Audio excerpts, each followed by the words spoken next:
يا صباح الفل عليكم. ازيكم؟ اخباركم ايه؟ يا رب تكونوا كويسين. انا اسمي مينا عياد، وده اول فيديو على اليوتيوب. حابب اشارككم تجربتي الشخصية في مقابلة فيزا الدراسة في التشيك. ان شاء الله هقدر اجاوب على الاسئلة.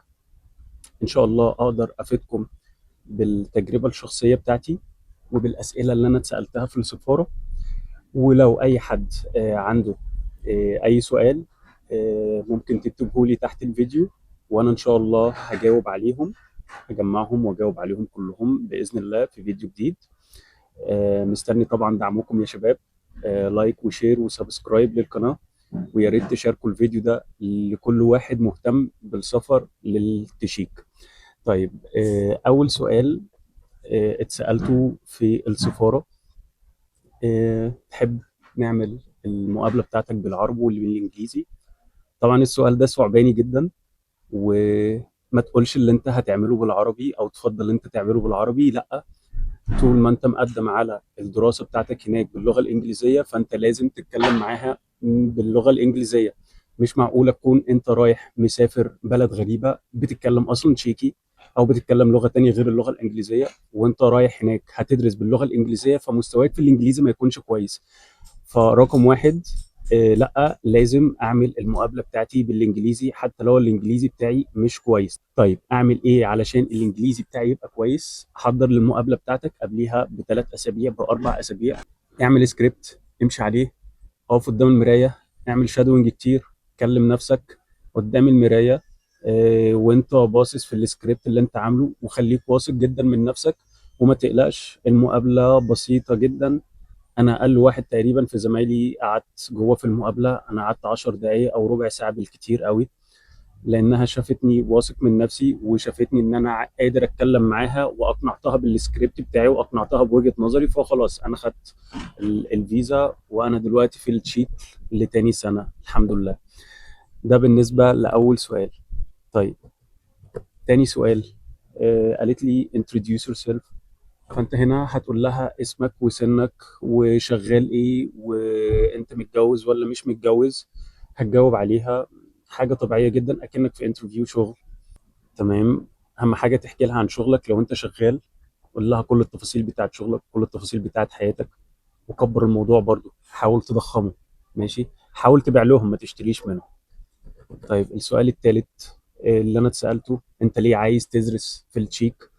طبعا برضو السؤال ده صعباني علشان ليه شقين. لو انت وقعت في الشق الاولاني هتقول لها طبعا علشان رخيصه ومش رخيصه. لا، احنا ما بنقولش رخيص، احنا بنقول ان الجامعه هناك من افضل الجامعات في اوروبا. التعليم هناك كويس جدا. انا ليه ما اخدش التجربه دي؟ الشق التاني ان الماجستير ده هيساعدني جدا في مجال عملي، سواء انت كنت شغال او هيوفر عليا سنين دراسة كتير قوي في مصر. زائد ان انا لما اخد ماجستير من دولة أوروبية، شهادة أوروبية تكون معايا، فده معترف بيها في معظم دول العالم. فأكيد هيكون عندي فرصة إن أنا مثلا لو أنا حابب إن أنا أشتغل في بلدي هشتغل في بوزيشن كويس جدا. لو حابب إن أنا أسافر وأروح أي دولة عربية فبرضو أنا هشتغل في بوزيشن كويس جدا. لو حابب أروح أي دولة أوروبية، لو أتيحت لي الفرصة إن أنا أروح أي دولة أوروبية، فطبعا دي هتكون حاجة كويسة جدا. طيب، ليه بالذات الماجستير ده؟ علشان هيساعدني في شغلي، وعلشان لو انت هتقدم على نفس الماجستير بتاعي، انا بدرس هنا ايكونومكس اند مانجمنت.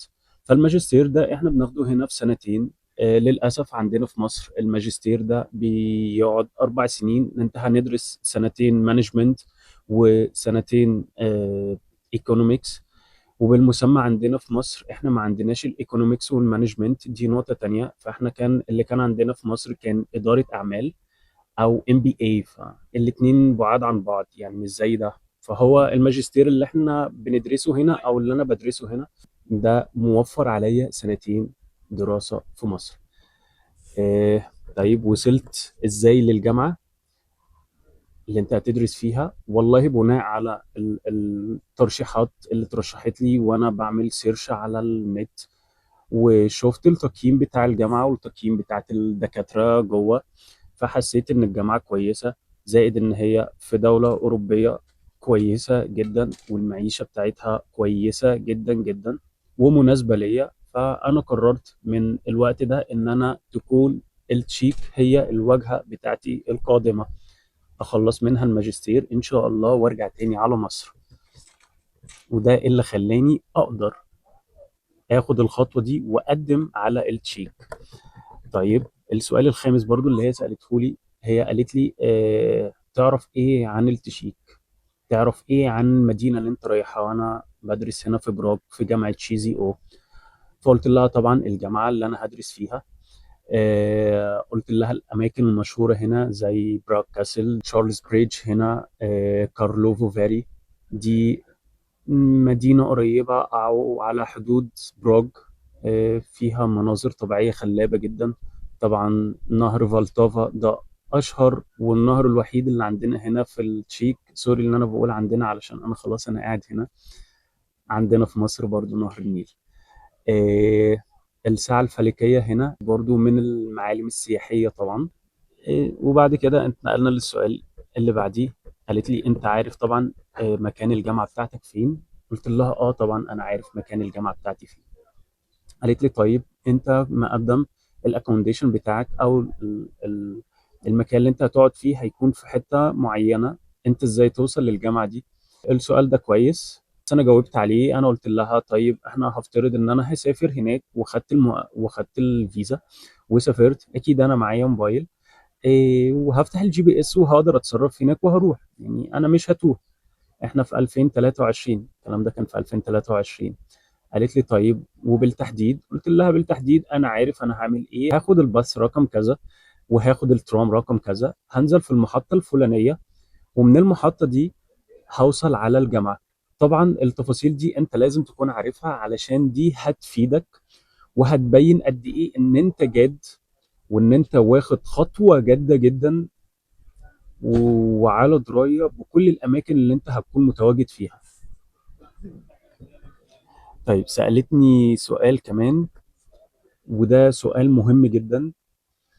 ايه المواد بتاعتك اللي انت هتدرسها في الفيرست سمستر والسكند سمستر؟ بصوا الدراسة هنا احنا عندنا 4 فصول، 4 ترمات، ترم اول تاني تالت رابع، فيرست سمستر لحد الفورث سمستر. طيب الفيرست سمستر عندنا 5 مواد. بالنسبه برضو للبرنامج بتاعي انت لازم تكون قاري كل حاجه عن البرنامج بتاعك اللي انت هتقدم فيه.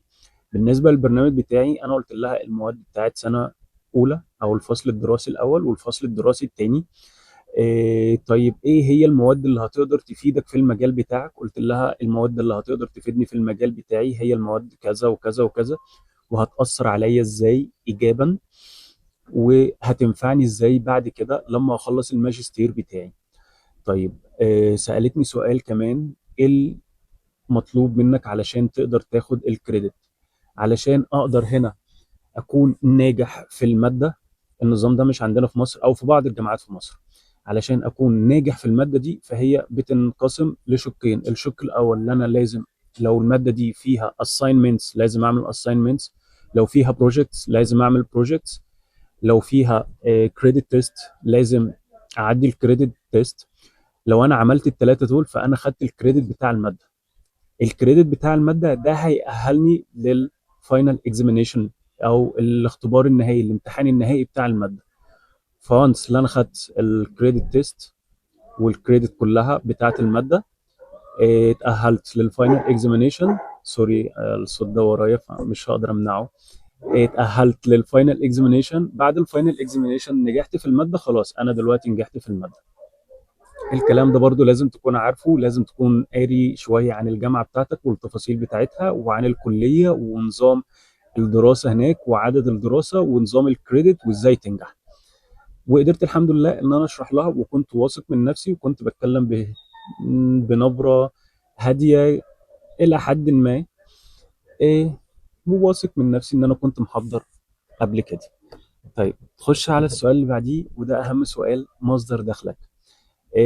انا علشان كنت شغال محامي فانا اللي بحدد الاتعاب بتاعتي في المكتب بتاعي.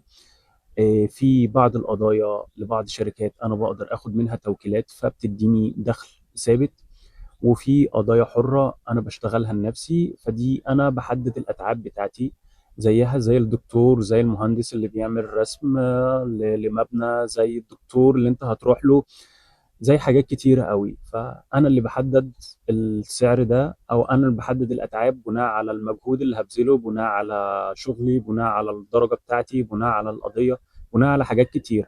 فأنا شرحت لها الكلام ده باستفاضة وبكل التفاصيل، وقلت لها أنا الحساب البنكي بتاعي كويس جدا إلى حد ما، وده مش هيخليني إن أنا أفكر في الشغل هناك في التشيك، ان انا الشغل بتاعي في مصر لسه مستمر، والى جانب الدراسه بتاعتي هنا، فانا لازم اهتم بالاتنين دول. مش هقدر ما اهتمش بالشغل بتاعي في مصر، علشان ده اللي بيصرف برضه عليا هنا وبيصرف على اسرتي هناك. الى جانب مش هقدر اكسل في الدراسه هنا، علشان هي دي، ده حلمي اللي انا جاي وعايز اخلصه واحققه هنا، وبالتالي ارجع مصر. طيب قالت لي انت امتى هتقدر ترجع مصر؟ قلت لها بعد اول سمستر، اول ما انجح من اول سمستر ان شاء الله اقدر ارجع مصر، علشان انا سايب اهلي وعيلتي هناك. وانا لسه ربنا كرمني ببنوتة صغيرة. قالت لي طيب تمام، دخلنا على السؤال اللي بعديه. انت هتاخد عيلتك معاك؟ قلت لها لا طبعا، مش هقدر اخد عيلتي، حتى لو الظروف المادية بتاعتي مستريحة جدا الحمد لله. انا مش هقدر اخد العيلة دلوقتي، مش هينفع يسيبوا البيزنس والشغل بتاعهم ويجوا هنا التشيك، فانا مش بفكر في حاجة زي كده. طبعا قالت لي انت هتشتغل هناك؟ قلت لها مش ممكن اشتغل هناك لسببين: انا ما يكونش عندي وقت كافي للدراسة هناك، زائد ان انا لسه شغال في مصر ومش هسيب شغلي في مصر. فلما اقنعتها بالكلام ان انا فعلا مش هينفع اجمع بين شغلانتين، شغل هنا وشغل مصر والدراسة، ده هيبقى اوفرلود عليا، فالحياة هتبقى صعبة. فانا لا، انا طبعا مش هشتغل. طبعا انت لازم تقول الكلام ده وانت واثق من نفسك، وانت مش بتهته، مش لا لا سوري يعني، مش بتقول ايه لا، انت لازم تكون واثق من نفسك وانت داخل المقابلة دي. لازم ترد على كل سؤال بثقة كاملة وبثقة عمياء. تمام. دول الأسئلة اللي أنا اتسألتهم في المقابلة هناك. في كام نقطة عايز أوضحها. حسابك البنكي ما يقلش عن 156 ألف كرونة، بمعدل 350 ألف مصري. ده المينيموم للمعيشة هنا. طبعا ما تحطش ال 350، لازم تحط مبلغ أكتر من ال 350 لعدة أسباب. هيطمنوا إن أنت فلوسك كتيرة، إن أنت مش جاي هنا تشتغل، إن أنت مش حاطط المبلغ بتاعك على الحركرك. دي نقطة. النقطة التانية: ما تحطش المبلغ بتاعك قبل المقابلة بأسبوع، بأسبوعين، بشهر. لأ، لازم المبلغ بتاعك يكون في الحساب الشخصي بتاعك على الأقل 6 شهور سابقة للمقابلة.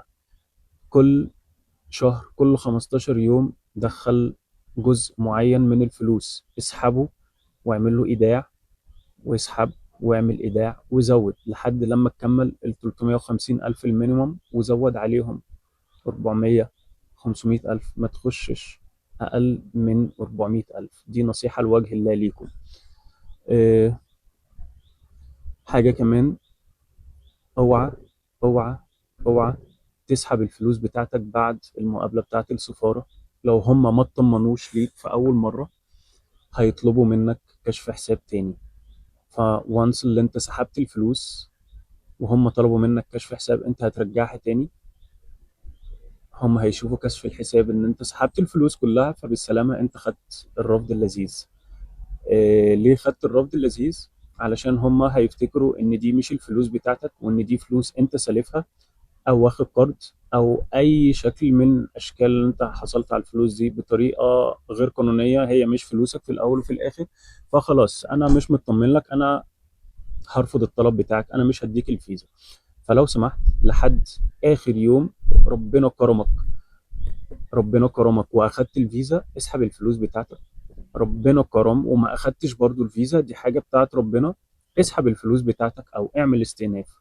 في زمايلي كتار عملوا استئناف وهم موجودين معانا هنا في التشيك. مصريين، سوريين، أردنيين، جنسيات كتيرة أوي عملوا استئناف واتقبلوا. ده بالنسبة لموضوع الفلوس.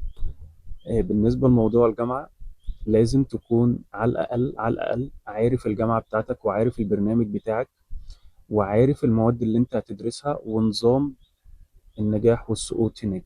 لازم تكون عارف ازاي هتقدر تتحرك في البلد، ازاي هتقدر تروح من السكن بتاعك للجامعة. في نقطة برضو كمان عايز أوضحها لكم. ما تقولش إن التعليم عندنا في مصر وحش، وأنا شفت إن تشيك التعليم بتاعها كويس جدا. لأ، إحنا ما بنقولش كده. التعليم في مصر عندنا كويس، بس النقطة إن إحنا ما عندناش البرامج المعينة اللي إحنا مقدمين فيها، أو البرامج عندنا بتكلفنا سنين أكتر من المعتاد. مش فلوس، ما تجيبش سيرة الفلوس. يعني ما تحسسهمش إن إحنا رايحين هناك بندرس حاجة رخيصة وانتوا بلد فقيرة. لا، احنا مش عايزين نوصل للنقطة دي. اتمنى اكون ان انا قدرت افيدكم بتجربتي الشخصية اللي كانت 15 دقيقة في السفارة. آه، حضر كويس للسفارة، اعمل سكريبت امشي عليه، خليك واثق من نفسك. ما تسمعش كلام حد هدام، ابعد عن الآراء السلبية. وإن شاء الله هتعدي في المقابلة بتاعتك، وتاخد الفيزا وتيجي هنا، تيجي تشوف الحاجات الحلوة اللي احنا بنشوفها هنا، والتعليم هنا، والكواليتي بتاعت الحياة هنا. لو احتجتوا أي سؤال، اكتبوا لي في الكومنتات تحت. لو في حاجة أنا ناسيها هعمل لكم فيديو تاني بناء برضو على الأسئلة اللي انتوا هتبعتوها، أنا هقدر أرد عليها. آه، ما تنساش لايك وشير وسبسكرايب. حابب أوجه شكر لزميلي اللي اتحايل عليا وقال لي تعالى التشيك كويسة، مش هتندم لو جيت. وانا كنت برفض وبقول له لا، انا قاعد في مصر مرتاح.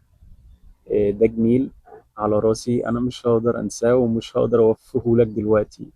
شكرا جدا ليكم، واستنوني في فيديو تاني قريب اجاوب فيه برضو على الاسئلة بتاعتكم كلها. شكرا ليكم، سلام.